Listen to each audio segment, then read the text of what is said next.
శ్రీ గురుభ్యో నమః. శ్రీ సరస్వతి స్తోత్రం. సరస్వతీ నమస్తుభ్యం వరదే కామరూపిణి విద్యారంభం కరిష్యామి సిద్ధిర్భవతు మే సదా. పద్మపత్ర విశాలాక్షి పద్మకేసరమణిని నిత్యం పద్మాలయే దేవి सा मां पातु सरस्वती.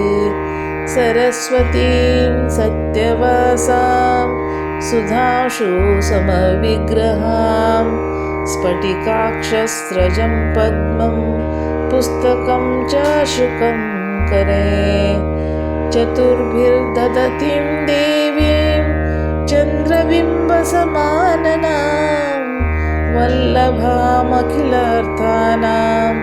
वल्लकीवादना प्रीत्यां.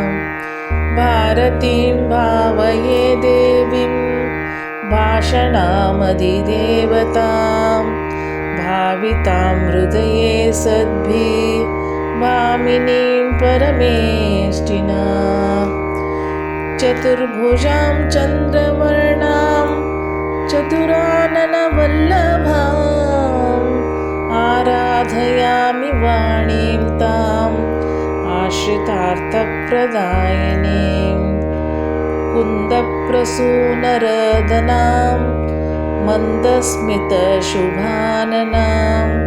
गन्धर्वपूजितां वन्दे नीरजासनवल्लभां.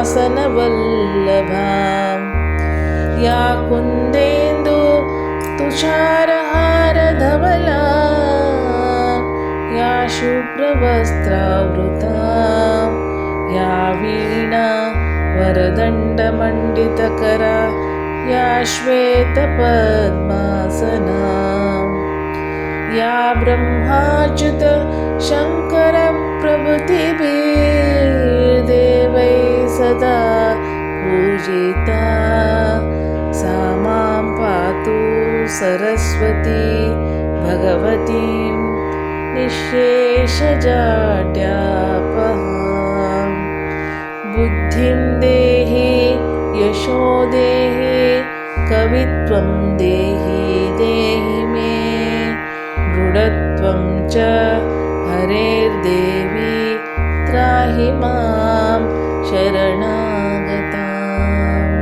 त्राहि मां शरणागताम्. इति श्री सरस्वती स्तोत्रं सम्पूर्णम्.